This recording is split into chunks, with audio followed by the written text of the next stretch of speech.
नमस्कार और हमारे आज के विचार विमर्श में आपका स्वागत है। आज हम सुप्रीम कोर्ट के एक काफ़ी महत्वपूर्ण फैसले को देख रहे हैं जो कई परिवारों पर असर डालता है। बैंक ऑफ बड़ौदा बनाम बलजीत सिंह। हमारे पास सुप्रीम कोर्ट का निर्णय है इस मामले पर और हमारी कोशिश रहेगी कि इस थोड़ा जटिल मामले को समझें, खासकर ये कि अनुकंपा नियुक्ति जिसे कंपैशनेट अपॉइंटमेंट कहते हैं उसके नियम और नीतियां कैसे लागू होती हैं, खासकर परिवार के आर्थिक हालत के संदर्भ में। बिल्कुल।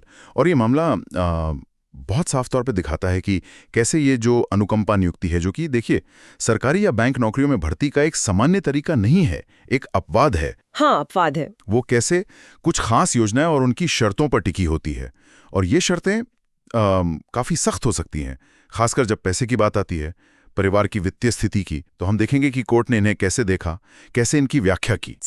वो बैंक ऑफ बड़ौदा में काम करते थे जी, और 16 मई 1999 को सेवा में रहते हुए ही उनका निधन हो गया। हाँ, और उस वक्त बैंक की एक योजना थी 18 अगस्त 1998 की, वो लागू थी। अच्छा। और उसी योजना में ये प्रावधान था कि जो कर्मचारी सेवा में रहते हुए गुजर जाएं, उनके आश्रितों को अनुकंपा के आधार पर नौकरी दी जा सकती है। तो फिर पिता की मृत्यु के बाद क्या हुआ?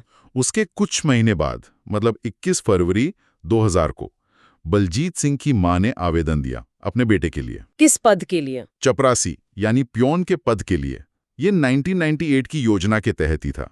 ये तारीखें थोड़ी ध्यान रखने वाली हैं। ठीक है, फरवरी 2000 में आवेदन दिया गया जी। लेकिन फिर? आवेदन तो दे दिया, पर वो विचाराधीन था, मतलब उस पर कोई फैसला नहीं हो रहा था। और इसी दौरान बैंक ने 10 मार्च 2004 को एक नई अनुकंपा नियुक्ति योजना घोषित कर दी। ओह, मतलब पुरानी वाली पर आवेदन लंबित था और एक नई योजना आ गई। हाँ, बिल्कुल। और फिर देखिए, इसके ठीक कुछ दिन बाद 25 मार्च 2004 को बलजीत सिंह की तरफ से बैंक को एक और खत भेजा गया। उसमें क्या था? उसमें ये बताया गया कि बलजीत सिंह ने मार्च 2004 में मैट्रिक यानी 10वीं की परीक्षा पास कर ली है। शायद उन्हें लगा होगा कि इससे उनका दावा थोड़ा मजबूत हो जाएगा। हम हो सकता है, पर बैंक का क्या रुख रहा? लेकिन इन सब के बावजूद बैंक ने 8 जून 2004 को उनका आवेदन खारिज कर दिया। खारिज कर दिया? जी हाँ। पिता की मृत्यु के लगभग 5 साल बाद? जी हाँ। और बस यहीं से फिर वो लंबी अदालती लड़ाई शुरू हुई। कहाँ गए वो पहले? बलजीत सिंह ने इसे चुनौती दी। वो निचली अदालत गए, ट्रायल कोर्ट। वहां मुकदमा दायर किया, मांग की कि बैंक को नियुक्ति का निर्देश दिया जाए। और ट्रायल कोर्ट का क्या फैसला रहा? ट्रायल कोर्ट ने बलजीत सिंह के हक में फैसला दिया। बैंक को कहा कि नियुक्ति दी जाए। अच्छा, तो फिर तो मामला सुलझ जाना चाहिए था। नहीं कहा, बैंक इस फैसले के खिलाफ अपील में चला गया। मामला पहुंचा प्रथम अपीली अदालत यानी एडिशनल डिस्ट्रिक्ट जज के पास। और वहां क्या हुआ? वहां पासा पलट गया। अपीली अदालत ने बैंक की अपील मान ली और ट्रायल कोर्ट का जो फैसला था उसे रद्द कर दिया। ओह, मतलब अब फैसला बैंक के पक्ष में था। सही कहा। तो बलजीत सिंह के लिए स्थिति फिर खराब हो गई, लेकिन वो रुके नहीं। वो कहाँ गए इसके बाद? इसके बाद मामला गया पंजाब और Haryana high court. High court ने क्या किया? हाई कोर्ट ने मामले को थोड़ा गहराई से देखा। उन्होंने 2 कानूनी प्रश्न तय किए कि मतलब किन कानूनी बिंदुओं पर फैसला होना है। और फिर काफी सुनवाई के बाद हाई कोर्ट ने प्रथम अपीलीय अदालत के फैसले को रद्द कर दिया। यानी हाई कोर्ट ने वापस ट्रायल कोर्ट वाले फैसले को बहाल कर दिया। मतलब फैसला फिर से बलजीत सिंह के पक्ष में हो गया। वाह, तो ये तो काफी उतार चढ़ाव वाला मामला रहा। पहले पक्ष में, फिर विपक्ष में, फिर पक्ष में। बिल्कुल। और इसी हाई कोर्ट के फैसले के खिलाफ बैंक गया सुप्रीम कोर्ट। तो आप समझ सकते हैं कि मामला कितना पेचीदा था। अलग अलग अदालतों के अलग अलग नजरिए सामने आ रहे थे। हाँ बिल्कुल। तो अब सुप्रीम कोर्ट में क्या हुआ? बैंक ने क्या मुख्य दलीलें दी अपनी अपील में? देखिए, बैंक की जो वकील थी उन्होंने मुख्य रूप से 2-3 बातें कही। पहली तो ये कि हाईकोर्ट ने तथ्यों पर, खासकर जो 1998 वाली योजना की शर्तें थीं, उन पर ठीक से गौर नहीं किया। उन्होंने खास तौर पर उस योजना के क्लॉज सी का हवाला दिया। इस क्लॉज में क्या था कि परिवार की वित्तीय स्थिति का आकलन करने का एक पूरा फॉर्मूला दिया हुआ था। एक फॉर्मूला? हाँ। अच्छा, ये क्या था फॉर्मूला? हाँ। बैंक का कहना था कि अगर उस फॉर्मूले को लागू करें तो बलजीत सिंह के परिवार की जो मासिक आय बनती थी वो उस योजना में तय सीमा से कहीं ज्यादा थी। ओह। उनका तर्क ये था कि भाई अनुकंपा नियुक्ति का मकसद तो सिर्फ उन परिवारों की फौरी मदद करना है जो कमाने वाले सदस्य की मौत के बाद अचानक बिल्कुल बेसहारा, मतलब घोर गरीबी की हालत में आ गए हों। हाँ, ये तो सही है। उद्देश्य तो यही होता है। बिल्कुल। तो बैंक के अनुसार बलजीत सिंह का परिवार इस कैटेगरी में नहीं आता था। क्योंकि उनकी माँ की सरकारी नौकरी थी स्वास्थ्य विभाग में और उन्हें पिता की पारिवारिक पेंशन भी मिल रही थी। तो आर्थिक तंगी वाली बात नहीं थी उनके हिसाब से। और योग्यता को लेके भी बैंक ने कुछ कहा था? हाँ, वो भी एक बिंदु उठाया था। बैंक ने कहा कि जब आवेदन दिया था तब बलजीत सिंह 8वीं पास थे। चलो वो 84 के पद के लिए ठीक था, लेकिन वो क्लर्क के लिए तो योग्य नहीं थे। और बाद में मैट्रिक कर ली, उसका क्या? हाँ, जब बाद में मैट्रिक की तो बैंक ने कहा कि अब ये 84 के पद के लिए एक तरह से ओवर क्वालिफाइड हो गए, मतलब उस पद के लिए ज्यादा पढ़ लिख गए। ये भी एक अजीब सी दलील थी पर दी गई। और साथ ही बैंक ने सुप्रीम कोर्ट के ही कुछ पुराने फैसलों का हवाला दिया, जैसे जनरल मैनेजर बनाम कुंती तिवारी, बलबीर कौर बनाम सेल और एनसी संतोष बनाम कर्नाटक राज्य। इन सब का निचोड़ ये था कि देखिए, अनुकंपा नियुक्ति कोई अधिकार नहीं है, ये एक रियायत है। सही। और ये पूरी तरह से उस योजना की शर्तों पर निर्भर करती है जो लागू है। अगर शर्तें पूरी नहीं तो नियुक्ति नहीं। बैंक ने यह भी कहा कि इस तरह का मुकदमा, मतलब घोषणा और अनिवार्य निषेधाज्ञा के लिए, वो चलने योग्य ही नहीं था। ठीक है, ये तो बैंक की दलीलें हुई। दूसरी तरफ बलजीत सिंह के वकील ने क्या कहा? उन्होंने हाईकोर्ट के फैसले का बचाव कैसे किया? हाँ, उनके वकील ने जाहिर तौर पर हाईकोर्ट के फैसले का समर्थन किया। उन्होंने कहा कि भाई, जब पिता की मृत्यु हुई उस समय बलजीत 8वीं पास थे और 1998 की योजना के मुताबिक ये योग्यता 84 पद के लिए काफी थी। और मैट्रिक पास करने की बात? उन्होंने कहा कि मैट्रिक पास करने की सूचना भी तो बैंक को फौरन दे दी गई थी।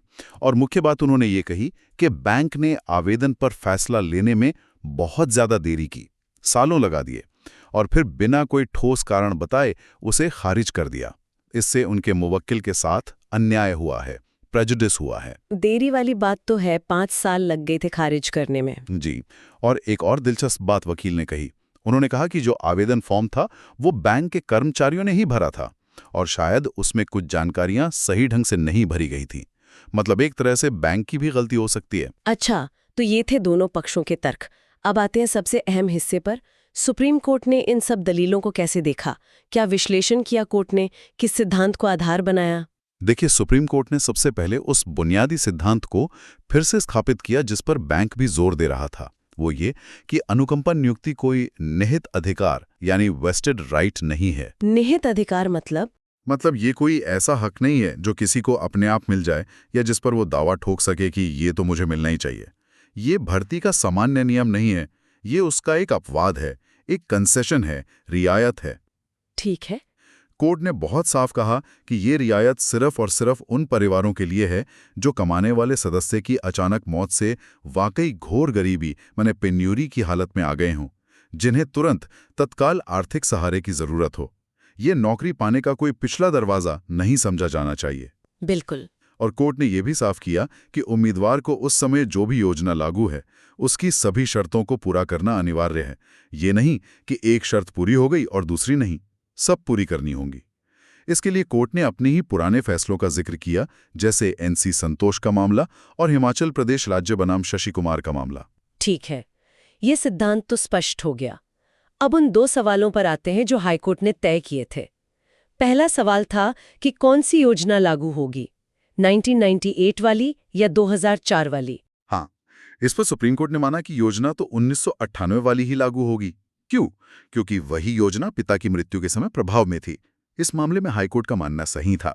लेकिन इसमें कोई लेकिन है? हाँ, लेकिन यह है कि सुप्रीम कोर्ट ने कहा कि हाईकोर्ट ने योजना तो सही पहचानी, पर उस योजना की शर्तों को, खासकर जो वित्तीय शर्त थी, उसको सही ढंग से लागू नहीं किया।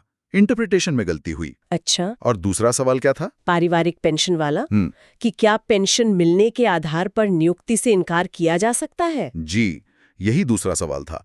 और यहीं पर सुप्रीम कोर्ट ने हाई कोर्ट के नजरिए से अपनी असहमति जताई। सुप्रीम कोर्ट ने कहा कि हाई कोर्ट ने इस सवाल का जवाब देने के लिए बलबीर कौर मामले पर भरोसा किया, पर उस मामले के तथ्य इस केस से काफी अलग थे। ओके। और ज्यादा महत्वपूर्ण बात, सुप्रीम कोर्ट ने कहा कि हाई कोर्ट ने 1998 की योजना में दिए गए उस खास वित्तीय गणना वाले फॉर्मूले यानी क्लॉज सी पर ध्यान ही नहीं दिया, जबकि वो फॉर्मूला इस केस के लिए बिल्कुल सटीक था और उसी को देखना चाहिए था। हाई कोर्ट ने सामान्य सिद्धांतों पर ज्यादा फोकस कर दिया, जबकि यहाँ एक स्पष्ट विशिष्ट नियम मौजूद था। तो फिर सुप्रीम कोर्ट ने उस फॉर्मूले को लागू किया होगा। क्या निकला उस फॉर्मूले से? ये वाकई में जानने वाली बात है। बिल्कुल यही केस का क्रक्स था। सुप्रीम कोर्ट ने खुद वो गणना करके देखी। क्लॉज सी में जैसा लिखा था उसके हिसाब से परिवार की कुल मासिक आय निकालनी थी। क्या क्या जोड़ा उसमें? उसमें 2 चीजें शामिल थीं। एक तो मृतक की पत्नी यानी बलजीत सिंह की मां की आय, जो स्वास्थ्य विभाग में सरकारी नौकरी से थी, 6,845 रुपए प्रति माह। ठीक है। और दूसरा उन्हें जो पारिवारिक पेंशन मिल रही थी वो थी 3,478 रुपए प्रति माह। तो इन दोनों को मिलाकर कुल मासिक आय कितनी बनी? दोनों को जोड़ने पर सकल यानी ग्रॉस आय बनी 10,323 रुपए प्रति माह और कुछ कटौतियों के बाद शुद्ध यानी नेट आय निकली 7,618 रुपए प्रति माह। 7,618 रुपए प्रति माह। ठीक है। अब योजना की शर्त क्या थी इसके मुकाबले? अब देखिए, योजना की शर्त वो ये थी कि अनुकंपा नियुक्ति पर विचार तभी किया जा सकता है जब परिवार की मासिक आय जो इस फॉर्मूले से निकले वो मृतक कर्मचारी के मृत्यु के समय के कुल वेतन या परिलब्धियों टोटल एमोल्यूमेंट्स के 60% से कम हो। 60% से कम होनी चाहिए थी। और मृतक पिता की कुल परिलब्धियां कितनी थी उस समय? हाँ, रिकॉर्ड के मुताबिक उनकी कुल परिलब्धियां थी 3,210 रुपए प्रति माह। 3,210 रुपए प्रति माह। तो इसका 60% कितना हुआ लगभग? हाँ, 3,210 का 60% हुआ लगभग 1,926 रुपए। तो शर्त यह थी कि परिवार की मासिक आय 1,926 रुपए से कम होनी चाहिए थी। लेकिन उनकी आय तो निकली 7,618 रुपए। एग्जैक्टली। कहाँ 1,926 की सीमा और कहाँ 7,618 की असल आय। ये तो 60% की सीमा से कम होना तो बहुत दूर की बात है। ये तो पिता की खुद की कुल कमाई 3,210 रुपए से भी लगभग 2.5 गुना ज्यादा थी। अरे बाप रे। तो इसका मतलब तो बिल्कुल साफ है कि वो वित्तीय आधार पर उस योजना के तहत पात्र ही नहीं थे, क्वालिफाई ही नहीं करते थे। बिल्कुल, सुप्रीम कोर्ट ने ठीक यही कहा। कोर्ट ने माना कि चलो शैक्षणिक योग्यता 8वीं पास चपरासी पद के लिए उस समय ठीक थी, लेकिन जब वित्तीय पात्रता की जो अनिवार्य शर्त थी वही पूरी नहीं हो रही तो फिर नियुक्ति का तो सवाल ही पैदा नहीं होता। योजना की सारी शर्तें पूरी करनी होती हैं, कोई एक या दो नहीं। ये वाकई दिखाता है कि ये नियम कितने सख्त हो सकते हैं, कोई गुंजाइश नहीं छोड़ी गई। हाँ, क्योंकि उद्देश्य सीमित है। लेकिन जो बैंक ने देरी की थी आवेदन पर फैसला लेने में, इतने साल गुजर गए, उसका कुछ वजन नहीं माना कोर्ट ने? देखिए, ये एक मानवीय पहलू जरूर है, लेकिन सुप्रीम कोर्ट ने जो स्थापित कानूनी स्थिति है उसी पर जोर दिया।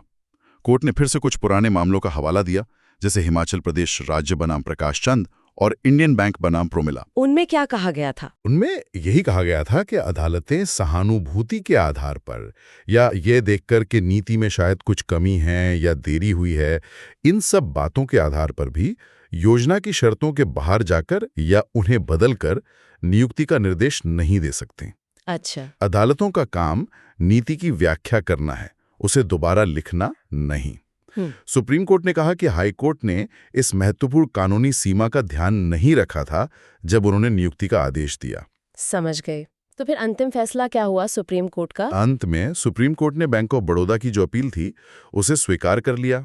यानी पंजाब और हरियाणा हाईकोर्ट का वो फैसला जिसमें बलजीत सिंह के हक में निर्णय दिया गया था उसे रद्द कर दिया गया। अच्छा। और इसके साथ ही जो बलजीत सिंह ने निचली अदालत में मूल मुकदमा दायर किया था उसे भी खारिज कर दिया गया। तो अंतिम नतीजा बैंक के पक्ष में गया। तो इस पूरे विश्लेषण से, इस गहरी पड़ताल से क्या मुख्य बातें निकल कर आती हैं? मेरे लिए तो सबसे बड़ी सीख यही है कि अनुकंपा नियुक्ति को बिल्कुल हल्के में नहीं लेना चाहिए।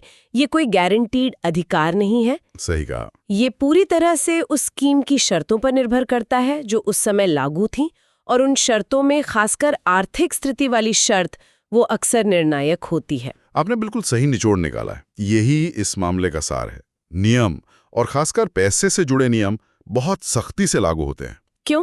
क्योंकि योजना का जो मूल उद्देश्य है वो बहुत सीमित है, बस उस परिवार को तत्काल राहत देना जो अचानक घोर गरीबी में आ गया हो। हाँ। अदालतें इन नियमों को समझ सकती हैं, उनकी व्याख्या कर सकती हैं, पर उन्हें अनदेखा नहीं कर सकती या बदल नहीं सकती। और इस केस में वो जो क्लॉज सी का वित्तीय फॉर्मूला था वही आखिरकार निर्णायक साबित हुआ। वाकई ये नियमों की अपनी जगह और व्यक्तिगत परिस्थितियों के बीच का जो एक तनाव होता है उसे दिखाता है। इस विस्तृत चर्चा के लिए धन्यवाद। धन्यवाद। वैसे जाते जाते एक विचार मन में आ रहा है जो शायद श्रोताओं को भी सोचने पर मजबूर करे। हाँ, जरूर बताएं। हमने इस मामले में देखा कि आवेदन पर अंतिम फैसला आने में कई साल लग गए। पिता की मृत्यु हुई 1999 में, आवेदन हुआ 2000 में, सुप्रीम कोर्ट का फैसला आया सालों बाद। हाँ, ये तो है। तो सवाल ये उठता है कि जब हम घोर गरीबी या तत्काल आवश्यकता की बात करते हैं तो इसका आकलन किस समय की स्थिति के हिसाब से होना चाहिए? क्या उस समय जब कर्मचारी की मृत्यु हुई, या जब आश्रित ने आवेदन दिया, या फिर जब सालों बाद उस आवेदन पर विचार किया जा रहा है या फैसला लिया जा रहा है तब की स्थिति देखनी चाहिए? क्योंकि इन सालों में तो परिवार की स्थिति बदल भी सकती है, बेहतर या बदतर हो सकती है। ये बहुत ही पेचीदा और अहम सवाल है। वक्त के साथ तत्काल जरूरत की परिभाषा कैसे बदलती है, इस पर वाकई सोचने की जरूरत है। जी, शायद इस पर आगे और विमर्श हो।